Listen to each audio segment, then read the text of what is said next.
Hello, कैसे हैं आप सब। चलिए आज हम लोग स्टार्ट करते हैं क्लास 10 का। जो ऐसे तो देखिए, आप लोगों को हम ये बताते हैं कि सिलेबस तो ऐसे आप लोगों का लगभग ख़त्म हो चुका है। मात्र एक दो चैप्टर ही आप लोगों को क्लास में बचा होगा। ठीक है, जो भी क्लास 10 का है। आज हम ये सोच रहे हैं और ये सोच के आज हम वीडियो बना रहे हैं कि आप लोगों का जैसे ऑब्जेक्टिव एग्ज़ाम होगा इस वर्ष भी, और बिहार में तो ऑब्जेक्टिव एग्ज़ाम होता ही है। ऑब्जेक्टिव और सब्जेक्टिव ऐसे दोनों रहता है, दोनों ही एग्ज़ाम रहता है उसमें। बिहार बोर्ड में ऑब्जेक्टिव भी रहता है और सब्जेक्टिव भी रहता है, लिखने का भी होता है और टिक लगाने वाला भी क्वेश्चन रहता है उसमें। लेकिन इस बार झारखंड में जो 2 शिफ्ट में एग्ज़ाम आपका किया गया है, जैसे नवंबर दिसंबर में एक एग्ज़ाम होगा, एक मार्च अप्रैल में होगा। सिलेबस भी बांट दिया है, टुकड़े में कर दिया है। तो इसमें ऑब्जेक्टिव जो क्वेश्चन बनेगा उन सभी क्वेश्चन को हम लोग डिटेल से अध्ययन करेंगे। ठीक है, ये हमारा जो पहला वीडियो जो बन रहा है ये ऑब्जेक्टिव क्वेश्चन के ही उद्देश्य से बनाया जा रहा है और ये क्लास 10 का है। ये हम जो वीडियो हम बनाने जा रहे हैं ये क्लास 10th का है। बिहार बोर्ड हो चाहे झारखंड बोर्ड हो, दोनों बोर्ड के लिए ही ये आप लोगों के लिए हेल्प होगा। आप लोग ध्यान से देखेंगे, समझेंगे, और ऐसा कोई क्वेश्चन नहीं होगा। हम आप लोगों को विश्वास दिलाते हैं इस बात से कि ऐसा कोई क्वेश्चन नहीं होगा कि आपसे नहीं बनेगा। चाहे आपके पास जो भी सेट हो, चाहे वो आपके पास बीबीडी का हो, चाहे झारखंड में कोई भी गेस्ट पेपर निकल आया हो, जितने भी तरह का गेस्ट पेपर है उन सभी गेस्ट पेपर का क्वेश्चन आपसे बनेगा। सिर्फ आप लोग ध्यान से देखेंगे और पढ़ेंगे भी।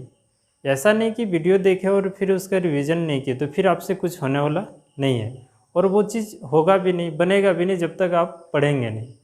हम आपको उन सभी क्वेश्चन को करा देंगे। अब कोई कोई बोल रहे थे कि बहुत डीप में जाके पढ़िए, टफ लेवल का क्वेश्चन बताइए, तो हम आप लोगों को एक चीज़ बताते हैं कि उतने भारी क्वेश्चन आपसे नहीं पूछा जाएगा जितना आप सोच रहे हैं। उन सभी क्वेश्चन को हम सिर्फ पॉलिटेक्निक बैच में बताएंगे।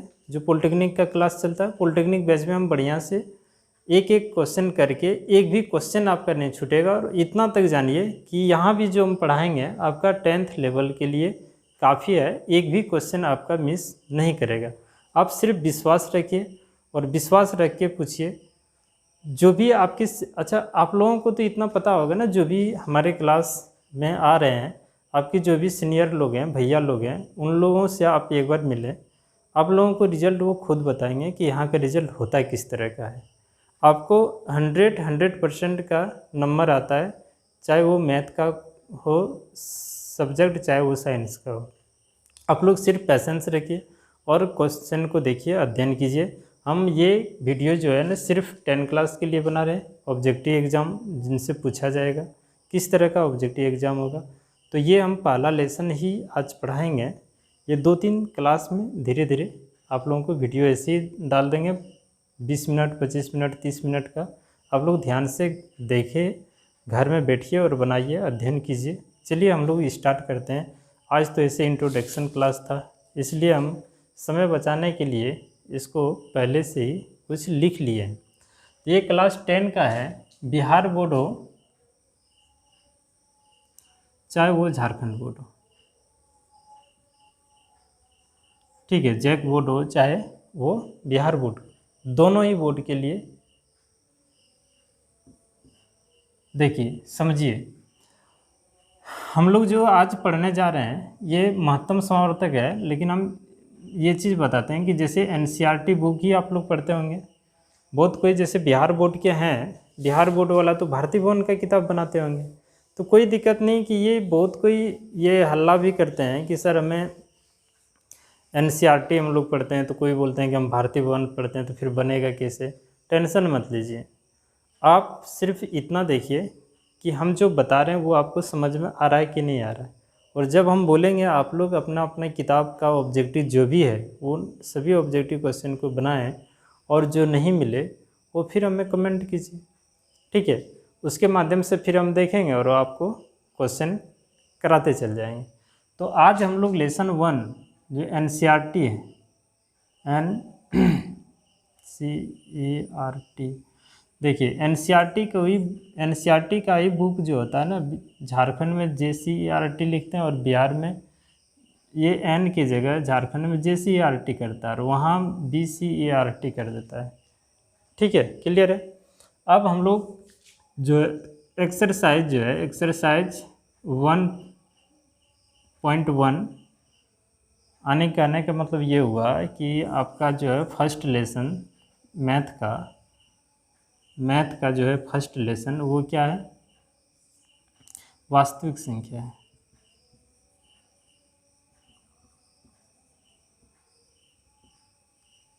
एक मिनट हम देख लेते हैं, एक मिनट अरे यार,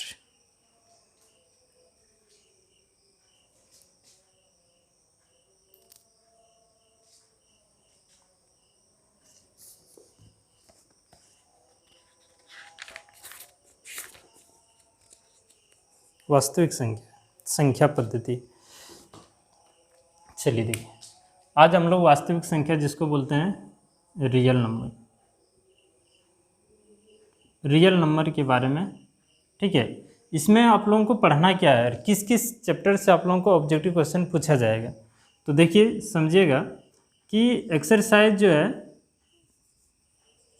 एक्सरसाइज 1.2, एक्सरसाइज 1.4, ये दो एक्सरसाइज से काफ़ी ज़्यादा ऑब्जेक्टिव क्वेश्चन आपका बनेगा, ठीक है। लेकिन फिर भी हम उतना डीप में जाके पढ़ेंगे जहाँ तक आपसे क्वेश्चन पूछा जा सकता है, ठीक है।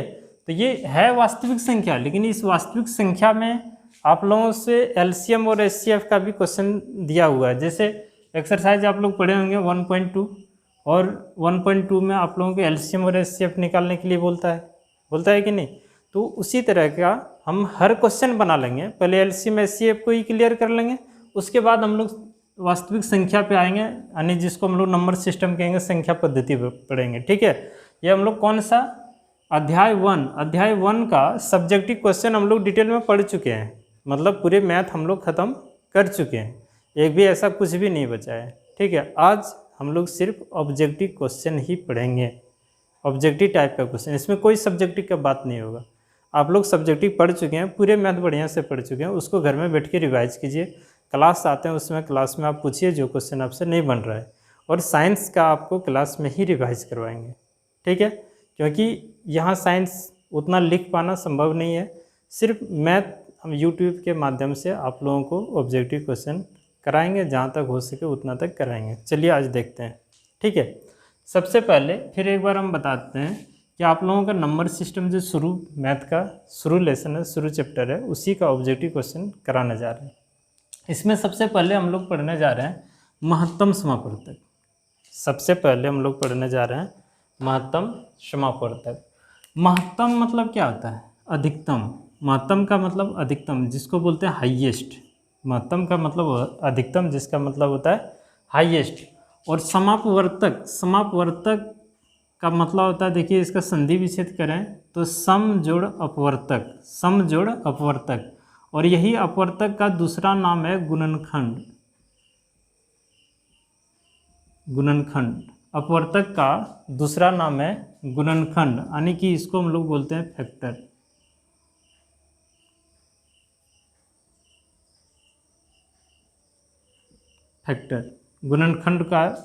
गुणनखंड को ही हम लोग बोलते हैं फैक्टर।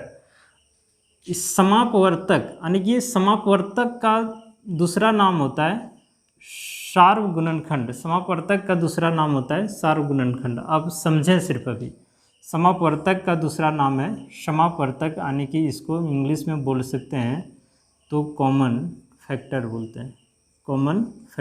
हैं, ठीक है। फिर से एक बार समझिएगा, हम लोग महत्तम समापवर्तक सिर्फ आज पढ़ेंगे, कल लघुत्तम समापवर्तक पढ़ेंगे। तो महत्तम समापवर्तक के बारे में आप थोड़ा सा जानिए कि महत्तम समापवर्तक जो होता है, महत्तम मतलब होता है अधिकतम वैल्यू, यानी कि हाईएस्ट वैल्यू। समापवर्तक का अगर हम तोड़ें तो सम जोड़ अपवर्तक मतलब होता है गुणनखंड मतलब होता है फैक्टर, ठीक है। फैक्टर कहने का मतलब, गुणनखंड कहने का मतलब कोई ऐसा संख्या कि कौन कौन सी संख्या उसको कटा सकता है, उसी को हम लोग बोलते हैं क्या, गुणनखंड। समापवर्तक, ये समापवर्तक का मतलब होता है सार्वगुणनखंड, और इंग्लिश में बोला जाए तो कॉमन फैक्टर बोलते हैं। जैसे एक क्वेश्चन हम ले रखे हैं कि 16 और 24 का महत्तम समापवर्तक मतलब HCF निकालना है। इसे हम लोग शॉर्ट में मोसो बोलते हैं और इसे HCF भी बोलते हैं। क्लियर है, हर चीज़ क्लियर होगा, सिर्फ आप पेशेंस से बनाइए। ये क्या है, 16 और 24 का मोसो निकालना है। तो 16 का अपवर्तक क्या होता है, गुणनखंड क्या होता है, 16 का अपवर्तक मतलब 16 जो है ना, ये 16 संख्या जो है, इसे कौन कौन सी संख्या कटा सकता है, भाग दे सकता है, मतलब कौन कौन सी संख्या इसको भाग दे सकता है, उसी को हम लोग बोलते हैं क्या, गुणनखंड या अपवर्तक। गुणनखंड बोलिए या अपवर्तक, क्या बोलेंगे, मतलब जैसे 4 को कौन कौन सी संख्या कटा सकता है, बोलिए, 4 को 1 भाग दे सकता है, 2 और 4 से भाग दे सकते हैं। तो इन संख्याओं को हम लोग बोलते हैं अपवर्तक या गुणनखंड। जैसे 16 का अपवर्तक बोलिए या गुणनखंड, तो 16 का अपवर्तक कौन है, 16 को कौन कौन सी संख्या भाग देगा, तो 1 से कटेगा 2, 3, 4, 8, 16, इन सभी संख्याओं से 16 डिवाइड होगा। क्लियर है। फिर 24 का अपवर्तक क्या है, तो 1 है, 2 है, 3 है, 4 है, 6 है, 8 है, 12 है। ठीक है, उसके बाद यहाँ क्या शब्द, महत्तम समापवर्तक। समापवर्तक मतलब सार्वगुणनखंड। देखिए 16 और 24 के समापवर्तक मतलब सार्वगुणनखंड, इसमें जो जो मिल रहा है समझिए ध्यान से, इन दोनों में देखिए समापवर्तक मतलब समापवर्तक होता है कि सम अपवर्तक मतलब समान, इन दोनों में जो समान है उसको चुन के निकाल लीजिए। इन दोनों नंबर में जो समान है उसको चुन के देखिए, इन दोनों में 1 है तो 1 ले लिए, इन दोनों में समान 2 है तो 2 ले लिए, इन दोनों में समान 3 है तो 3 ले लिए, इन दोनों में समान 4 है 4 ले लिए, इन दोनों में समान क्या है 8 है तो 8 ले लीजिए। इसी को बोलते हैं सार्वगुणनखंड। सार्व मतलब क्या होता है, दोनों में, 2 संख्या रहे या 3 संख्या या 4 संख्या या 5 संख्या, उससे कोई फर्क नहीं पड़ता है, सब में जो चीज़ कॉमन आ रहा है, सब में जो चीज़ कॉमन आ रहा है मतलब जिसमें सार्व सब में आना चाहिए। सार्व मतलब क्या होता है, सब में जैसे यहाँ 2 संख्या हमारे पास 16 और 24 है, 16 का गुणनखंड इस तरह का आ गया और 24 का गुणनखंड इस तरह का आ गया कि नहीं आ गया। अब यहाँ देखिए कि इसमें से कॉमन क्या आ रहा है, 1, इसमें से कॉमन क्या आ रहा है 2, इसमें से कॉमन क्या आ रहा है 3, इसमें से क्या कॉमन आ रहा है निकल के 4, इसमें से क्या कॉमन आना, मतलब दोनों में जो चीज़ मिल रहा है ना सिर्फ उसी को हम लेंगे। कॉमन मतलब जिसमें जो चीज़ मिल रहा है सिर्फ हम उसी को लेंगे। बात क्लियर हो रहा है। तो इसमें जो जो मिल रहा है सिर्फ हम उसी को ले रहे हैं। तो 2 मिल रहा है, 3 मिल रहा है, 4 मिल रहा है और क्या मिल रहा है 8 मिल रहा है। तो इसको हम लोग बोलते हैं कि सार्वगुणनखंड। क्या बोलते हैं इसको, सार्वगुणनखंड। ध्यान से समझेंगे, एक बार में क्लियर होगा, फिर दोबारा पढ़ने की जरूरत आपको नहीं। सीधा देखिए, अब यहाँ क्वेश्चन क्या कह रहा है, इस मीनिंग को समझिए। कहता है कि समापवर्तक मतलब समान अपवर्तक जो आया, तो समान अपवर्तक हम लोग निकाले इस तरह का है। उसके बाद इसके जस्ट बगल में क्या है, महत्तम मतलब जो कॉमन जो हम लोग समापवर्तक सार्वगुणनखंड जो हम लोग लिखे उसमें से बड़ा कौन है, तो उसमें से बड़ा कौन है 8। तो ये 8 हो गया आपका 16 और 24 का HCF मतलब मोसो कितना निकल गया। ये बात क्लियर हुआ कि नहीं हुआ, फिर एक बार देख लीजिए।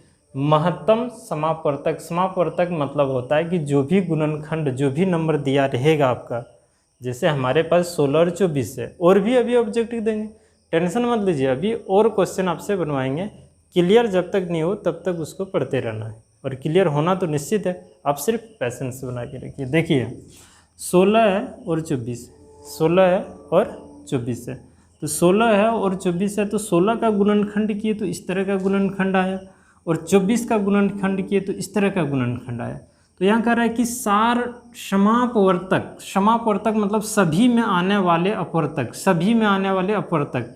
तो जो चीज़ अपवर्तक मतलब गुणनखंड, सभी में आने वाले गुणनखंड को लिखना है। तो इसमें आ रहा है क्या, 1 कॉमन, 1 आया तो 1 लिख लिए, 2 आ गया तो 2 लिख लिए, 3 आ गया तो 1 मतलब 3 आया तो 1 ही को लिखना है, 4 आया तो 1 लिख लिए, 8 दोनों में है तो 1 लिख लिए, मतलब दोनों में है 1 लिख लिए। उसके बाद फिर कह रहा है कि महत्तम होना चाहिए, महत्तम, ये सब नहीं, महत्तम, इसमें से बड़ा कौन है 8, तो ये 8 आपका बड़ा है, यानी कि 16 और 24 का महत्तम कितना आ गया 8, यानी कि 16 और 24 का महत्तम समर्थक कितना आ गया 8।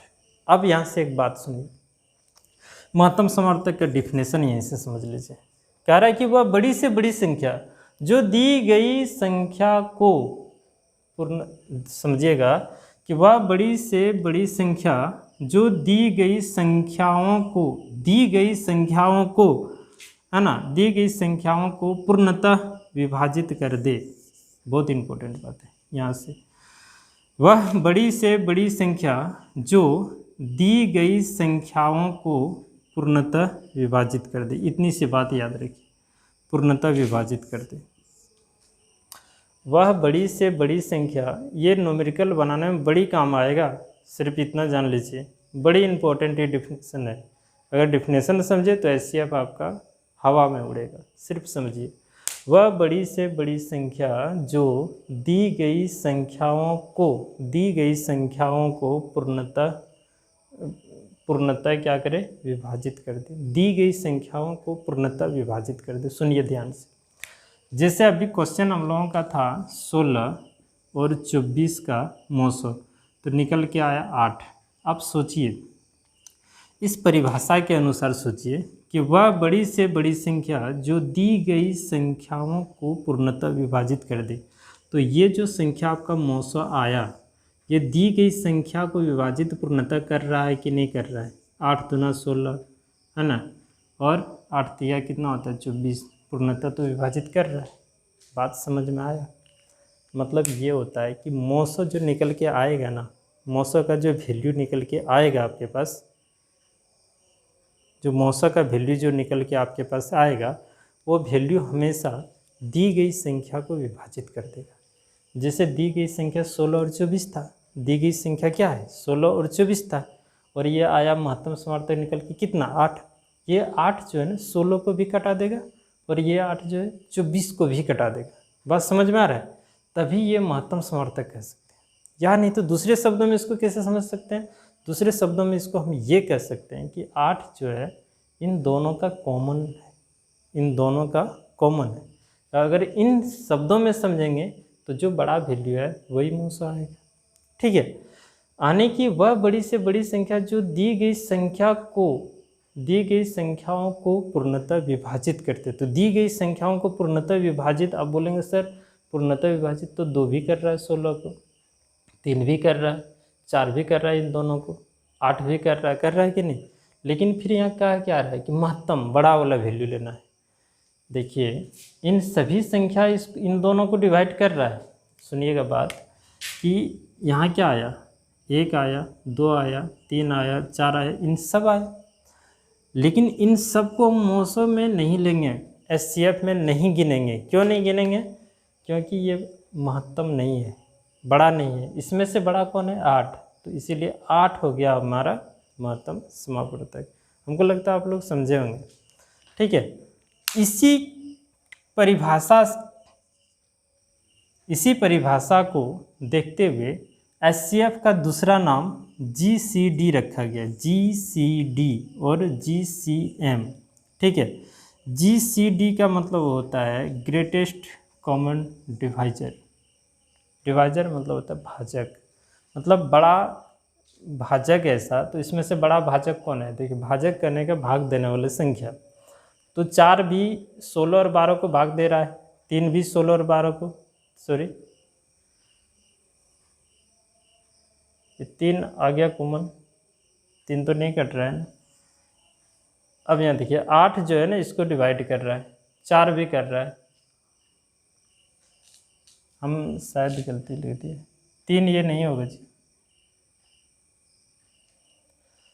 16 में तो 3 आता ही नहीं, 16 गुणनखंड नहीं, सॉरी गलती हो गया हमसे। 16 जो है ना, 16 का गुणनखंड क्या क्या हो सकता है? देखिए 16 1 होगा, 2 होगा, और क्या होगा 4 होगा, 8 होगा, ऐसे होगा, 3 नहीं होगा। ये 3 हम गलती से लिखते हैं, सॉरी ये 3 आपका नहीं होगा। सिर्फ इस तरह का सार्वग गुणनखंड आएगा, इसमें से 8 आपका निकल के आएगा। बात समझ में आ रहा है? क्लियर है? अब ये 8 क्या हो गया आपका? 8 हो गया महत्तम समावर्तक, मतलब डिवीजन। इसका जीसीएम मतलब ग्रेटेस्ट कॉमन मल्टीपल। क्लियर है? आप ये तीनों नाम मतलब याद रख सकते हैं। HCF, एक होता है HCF, ठीक है, हाईएस्ट कॉमन फैक्टर होता है, GCD होता है और GCM होता है। इन तीनों ही नाम से चर्चित हैं, लेकिन अभी के समय में सिर्फ HCF दिया जाता क्वेश्चन में, आपको ना GCD दिया जाता है ना GCM दिया रहेगा कोई क्वेश्चन में, मतलब महत्तम समावर्तक रहेगा या नहीं तो HCF रहेगा। क्लियर है? अगर आप इस मेथड को समझे होंगे तो ठीक है, नहीं तो फिर आइए मेरे साथ हम आप लोगों को समझाते हैं।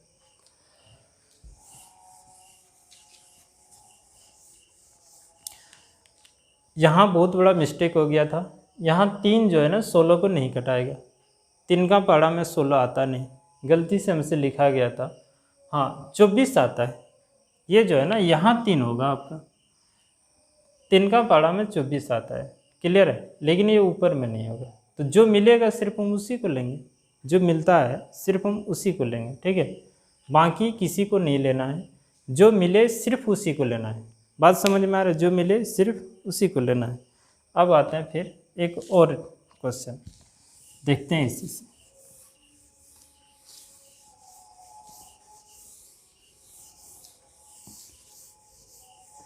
समझिए थोड़ा सा, जैसे 6 लेते हैं, 9 लेते हैं और 12, और इसका मौसो निकालना है, समापवर्तक निकालना है। क्लियर है? तो 6 देखिए बड़ी मिस्टेक हो रहा है, 6 यहाँ 9 हो गया। ठीक है, 6 का क्या होगा? 6 किस किस संख्या को, कौन कौन सी संख्या 6 को काटेगा? तो 1 2 3 और 6, मतलब ये सब ऐसा संख्या है, ऐसा गुणनखंड है, ऐसा अपवर्तक है कि 6 को विभाजित करेगा। 9 1 है ना, 3 और क्या 9।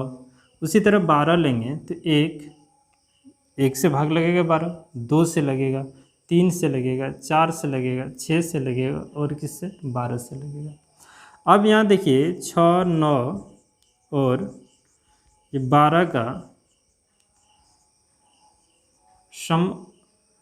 समापवर्तक मतलब कॉमन फैक्टर क्या है? कॉमन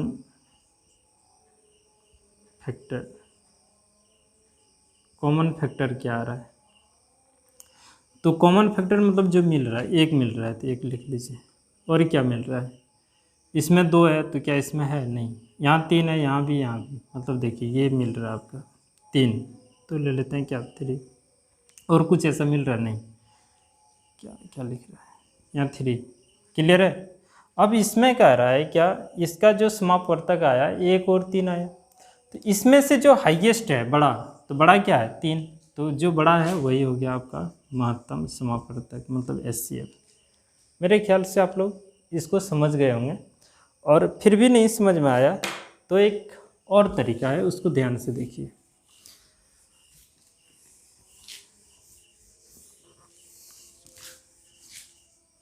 थोड़ा सा HCF का फुल मीनिंग क्या है? तो इसको लिखते हैं हाईएस्ट, इसको लिखते हैं कॉमन, और इसको लिखते हैं फैक्टर। फैक्टर मतलब क्या होता है? गुणनखंड, यानी इसको अपवर्तक भी बोलते हैं। गुणनखंड को क्या बोलते हैं? अपवर्तक। ये फैक्टर होता है। सुनिएगा, जैसे कहने का मतलब ये हुआ कि जैसे वही क्वेश्चन उठाते हैं, जैसे 12 ही लिए थे, नहीं 16, उसमें मिस्टेक हो गया था, फिर से समझिए। 16 और 24 का HCF क्या होगा? तो 16 का फैक्टर क्या है? 16 का पहले फैक्टर मतलब गुणनखंड, 16 का गुणनखंड क्या आएगा? 16 मतलब किस किस संख्या से 16 विभाजित होगा पूर्णतः? 1 से होगा, 2 से होगा, 4 से होगा। देखिए मैं 3 लिख दिए थे, उसमें मिस्टेक हो गया था मुझसे। ठीक है, 4 से होगा, 5 से नहीं होगा, 6 से नहीं 16 होगा, है ना। 7 से नहीं, 8 से होगा, 8 दूना 16 होता है, फिर किससे होगा ये 16 से ही होगा। फिर 24, 24 का गुणनखंड, 24 किस किस से कटेगा, तो 1 से कटेगा, 2 से कटेगा, 3 से कटेगा, 4 से कटेगा, है ना, 6 से कटेगा, 8 से कटेगा, और किससे कटेगा, 12 से कटेगा, और 24 से कटेगा। ये आया इसका गुणनखंड। क्लियर है। उसके बाद यहाँ क्या कह रहा है, अब बात को समझिए। यहाँ कह रहा है कि फैक्टर पहले लिखिए, तो हम लोग फैक्टर लिख लिए, जैसे 16 का फैक्टर लिख लिए, 24 का भी फैक्टर लिख लिए। इसके जस्ट बगल में क्या है, कॉमन। कॉमन कहने का मतलब होगा कि इनमें से कौन कौन संख्या कॉमन निकल के आ रहा है, मतलब दोनों में से कौन कौन है, तो दोनों में से एक है। इन दोनों संख्याओं में एक है तो एक लिख लिए। फिर यहाँ क्या है, 2 है तो 2 भी लिख लिए। फिर क्या है, 4 है तो 4 लिख लिए। फिर क्या है, तो 8 है, 8 लिख लिए। फिर इसके बगल में क्या है, हाईएस्ट, मतलब इसमें से बड़ा कौन है, तो इसमें से बड़ा 8 है, तो जो 8 है वही हो गया आपका HCF। अब तो समझ में आ गया होगा। क्लियर है। आने की महत्तम समावर्तक आप लोग निकालने के लिए सीख गए। ये पहला मेथड है। दूसरा मेथड क्या है, महत्तम समावर्तक। देखिए कोई भी मेथड बनाइए, आंसर तो एक ही आना है। आपको जो अच्छा लगे अब उस तरीका को अपनाइएगा। मेरा काम है हर मेथड को बता देना, हर विधि को बता देना। आप उस विधि को जैसे अपने अनुसार से लीजिए, आपको जो मेथड अच्छा लगे भाई आप उस मेथड से बना लीजिएगा। बात क्लियर है। देखिए ये आपका हुआ पहला मेथड, पहला विधि। कौन सा विधि, तो इसको बोलते हैं हम लोग गुणनखंड विधि। ये जो विधि हम लोग अप्लाई किए इसको बोलते हैं हम लोग गुणनखंड विधि। एक होता है अभाज्य गुणनखंड विधि, इसको बोलते हैं हम लोग गुणनखंड विधि या अपवर्तक विधि। अपवर्तक विधि, बात समझ में आ रहा है। दूसरा जो हम लोग पढ़ेंगे, यही क्वेश्चन को बनाएंगे, उसको हम लोग बोलेंगे अभाज्य गुणनखंड विधि। देखिए अभाज्य गुणनखंड विधि, अभाज्य गुणनखंड विधि को समझिए, फिर इससे क्वेश्चन हम लोग बनाएंगे अब अगले क्लास में। आज सिर्फ 3-4 मेथड जो भी होता है उन मेथड को सीख लेंगे। एक हम लोग पहला मेथड पढ़े, 3 मेथड HCF निकालने का पढ़ना है। कौन कौन सा, एक होता है शुरू में जो अभी पढ़े गुणनखंड विधि, गुणनखंड विधि, इसी का दूसरा नाम है अपवर्तक विधि। ठीक है, यानी कि फैक्टर मेथड भी बोलते हैं। दूसरा अभाज्य गुणनखंड विधि, मतलब अभाज्य संख्या से भाग देनी है। तीसरा क्या होता है, भाग विधि। ठीक है, और चौथा हम अपने तरफ से बताएंगे, ये होता है कॉमन मेथड, कॉमन मेथड।